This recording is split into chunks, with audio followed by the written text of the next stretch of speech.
U.S. Farmers and Ranchers in Action commissioned a report called The Potential for U.S. Agriculture to be Greenhouse Gas Negative, which was authored by an independent group of 26 leading research scientists and peer-reviewed by the National Academy of Sciences. This report was published by the Council for Agriculture, Science, and Technology, or CAST, and it is a literature review. We will include a link in the description for you to learn more. In this report, it features 5 different opportunities, and we will be covering each opportunity individually with one of the many authors involved in the study. Today, our focus is on Opportunity 3, Animal Production and Management. We are joined with 2 of the many authors involved in the study and provided valuable input on animal production and management. Their names are Logan Thompson. He's an assistant professor and extension specialist at Kansas State University. His area of specialization is sustainable livestock feeding. We also have Ermias Kebreab. He's an associate dean for global engagement in the College of Agricultural and Environmental Sciences, as well as the director of the World Food Center at UC Davis. His area of focus is nutrition and feed additives for methane mitigation. Well, to get started, Logan, I'll have you answer first, and then Ermias, if you could add, can you provide a high-level overview of your involvement in Opportunity 3 on animal production and management? Yeah, happy to. So I got brought on a little bit later than my co-authors when I started at Colorado State at the time, actually, and before I went to Kansas State. And I got brought in because of my research and background in grazing-based greenhouse gas emissions from beef cattle. So very, very fortunate to be included in that aspect, but I like to tell people it's because there's not very many folks working on grazing-based emissions. So they had a limited pool of applicants to choose from. Right, and as we'll find, grazing is one of those options that we can utilize within Opportunity 3. Now, Ermias, from your perspective. Yeah, so I've been working, excuse me, I've been working in this area for quite a bit of time, and when they asked me to look into this and also invite other co-authors to be able to look into this, then that was a good opportunity. So my focus mostly has been on feed additives, so I was able to work with others that have a different focus from what I'm doing, so that we can have a holistic idea of this particular opportunity. Right, and as we're covering each one of these opportunities, we'll see that holistic piece with everyone's expertise. We're talking with 26 different leading research scientists that were a part of this review. Ermias, we'll stay with you. The report says a wide range of opportunities exist within animal production systems to reduce emissions and are contingent on the type of production systems. Can you share more about the range of opportunities? Yeah, sure. So there are opportunities when it comes to sort of the feeding systems for ruminants, for example, looking into precision feeding and nutrient optimization. Things like balancing protein and energy would reduce nitrogen excretion as well as methane emissions.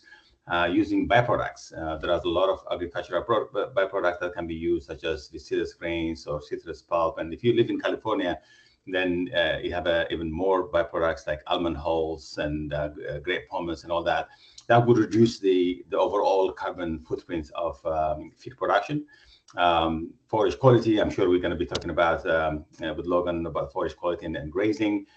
And then we have feed additives. This has been quite a huge area of work for the last, I would say, 10 years or so. Now, finally, we actually have an approved additive, 3-NOP or Bovaer, as it's known in Europe, has been shown to reduce methane emissions by 20 to 40%. It's now approved to be used in the US for dairy cattle, and the same thing in Europe and Canada, but also for both dairy and beef. I think right now about 65 countries have already approved the feed additive. Others also include tannins or plant-based compounds that can sort of modulate rumen fermentation and reduce methane. Fat supplementation is another strategy that can be used. So it's been shown that lipids can reduce methane emissions by altering fermentation pathways. In fact, in Denmark now, farmers are required to use either the 3-NOP or fat supplementation in order to reduce methane emissions.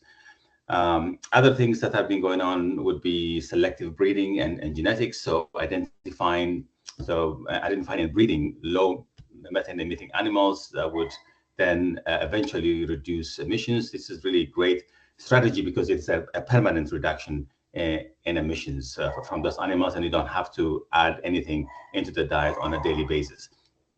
There are some innovative solutions like gene editing approaches.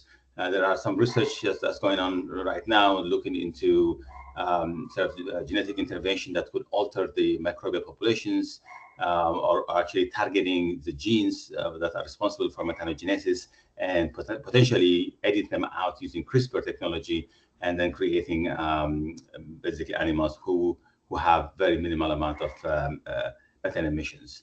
And then using other alternative strategies, it could be producing sustainable crops, or it could be using other alternative feed ingredients as well. So those are sort of the main strategies that we're thinking about when it comes to reducing environmental impact of livestock. Right. So one follow-up I want to have with you before we go to Logan and get his perspective on another question. You've had a lot of time in the agricultural industry. You just named so many different things. Is there anything that's been really impressive to you that you think a farmer that's listening needs to hear this because it's been really unique to you?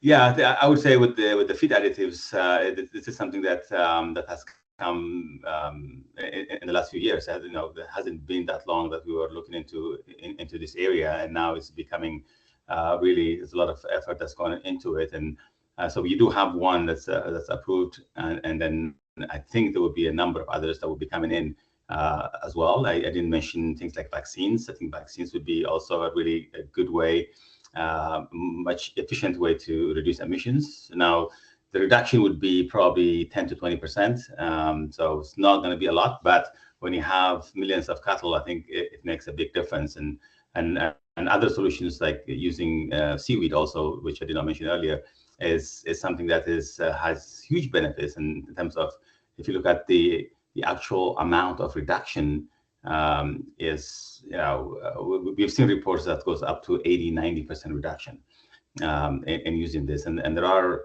some efforts going on at the moment. Instead of having the seaweed, the production of seaweed itself, we could also just use the active ingredients, which we know, and it can be synthesized. And there are a couple of startup companies that have come up with a stable form of this active ingredient and providing this to animals directly.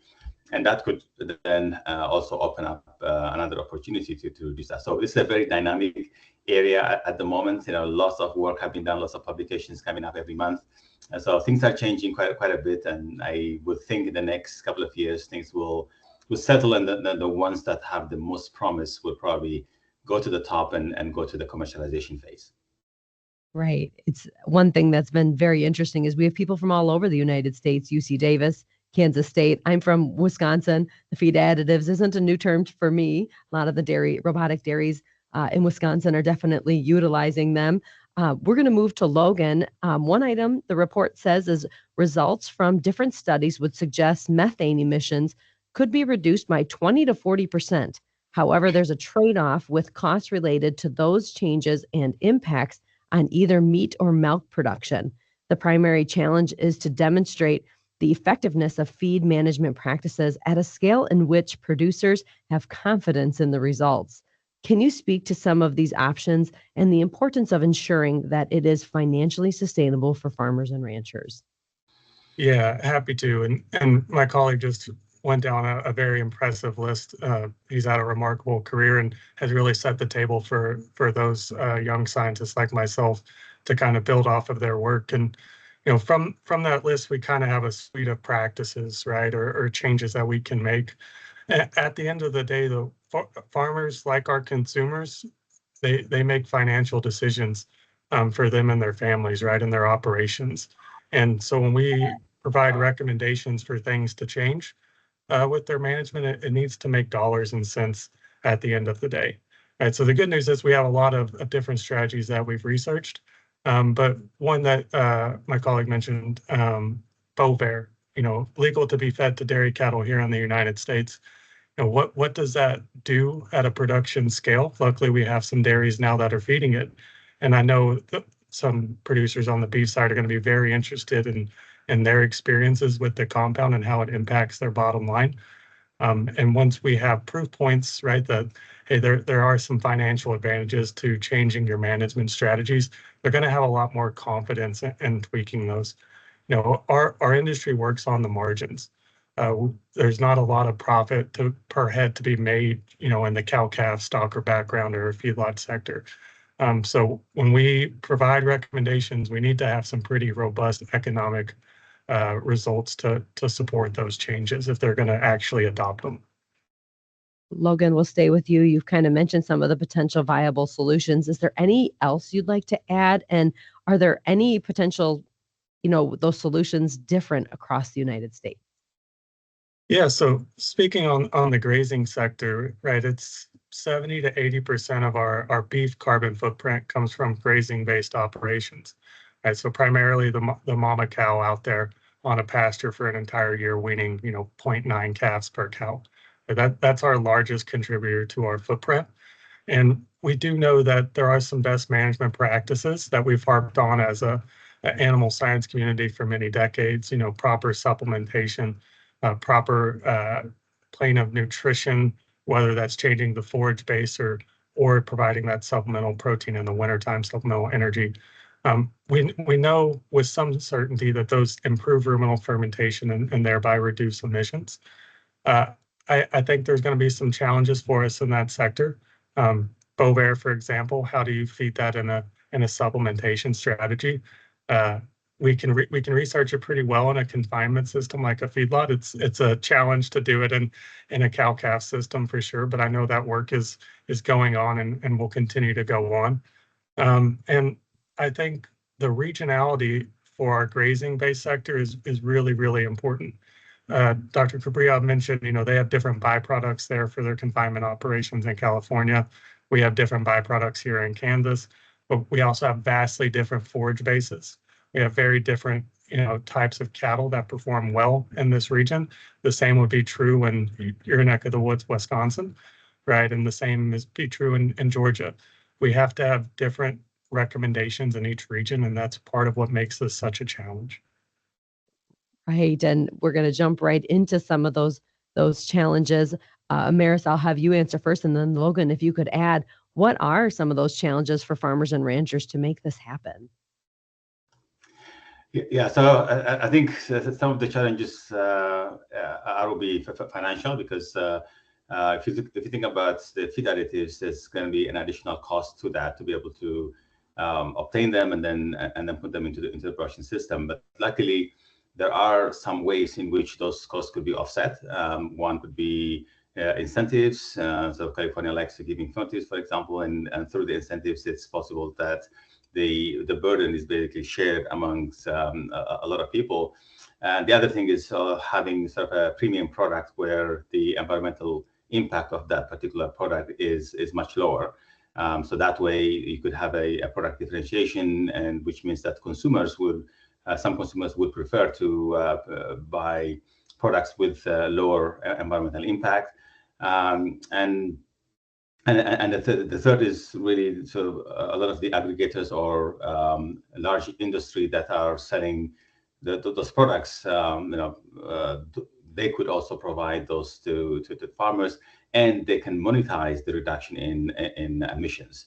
Carbon markets are emerging at the moment. The voluntary market is not it's not high enough to be able to incentivize this on its own.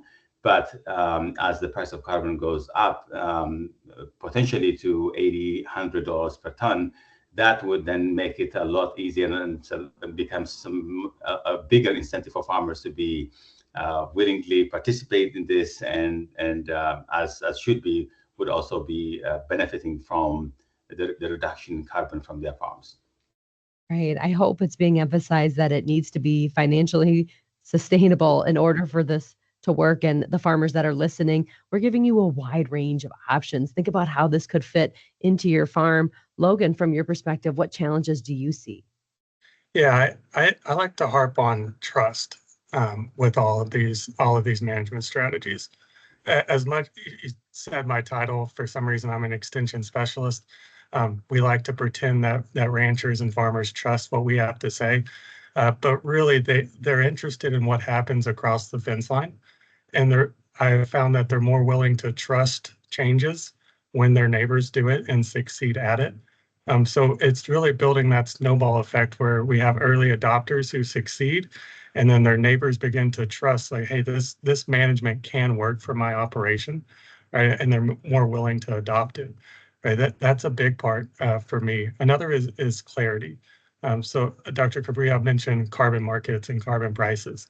Um, we are getting some clarity on those marketplaces in the last couple of years, but for a while, like on the grazing side with soil carbon, it was a bit of the Wild West, and people weren't sure what to believe, and they weren't certain on what they were getting involved with.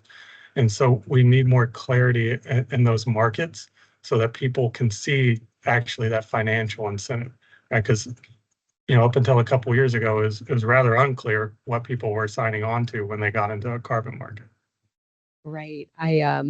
One farmer I interviewed, he talked about how he loved all this, but he said, I'm also being open and transparent about my number. And if it's the Wild West and not consistent, he said, what if my number's worse than my neighbor? And we have some of those. So consistency across the board is key. That's why we're working on all these different steps to make it so it's going to be hopefully happening someday. Ermias, if you want to add to this next answer, feel free after Logan does. Logan, what needs to be done to make this successful? Yeah, that's a very difficult question, and one I maybe could have answered a little bit differently a couple weeks ago. But what, in my opinion, needs to get done is just communication across the industry. Uh, we all need to be steering the ship in the same direction. Farmers and ranchers, by and large, over recent decades, we've made large strides in production efficiency, right? And now we have a new challenge when it comes to environmental impacts. I feel like the industry can, you know, meet that challenge head on, but we all need to be steering in the same direction, right? And that's going to come from just clear communication, top down, bottom up, however you prefer to phrase it, whichever direction you want it to go. But we need clear communication and clear expectations, and then hopefully a robust and accurate carbon market, accurate in terms of quantifiable emission reductions, so that the prices they receive are truthful and a fair price can get set. Right. And I think this report is an example of that. Ermias, is there anything you'd like to add on what needs to be done to make this successful?